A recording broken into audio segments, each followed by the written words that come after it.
गोदिया सुन माँ तोहरे बिना ये ललन कहिया ले जनम कहिया ले जनम सांस गार देनी साझवा सवेरवा सांस गार देनी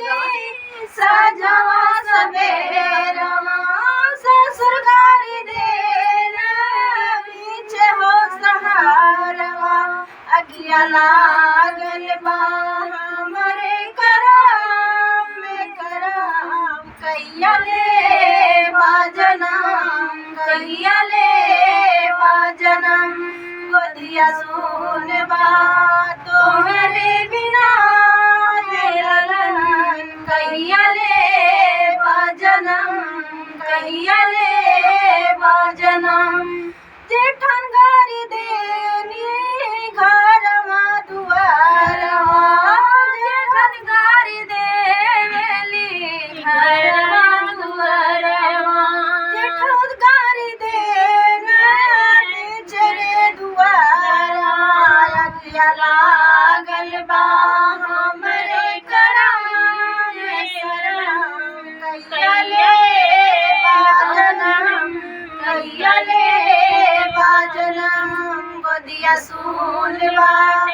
तोहरे बिना ये ललन कहिया ले जनम कहिया ले जनम देवरन तान मारे साझवा सवेरवा देवर तान मारे बिचरे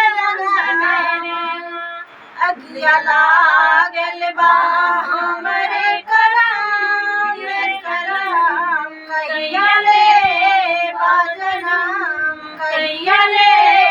जनम गोदिया सुन बाले तोहरे बिना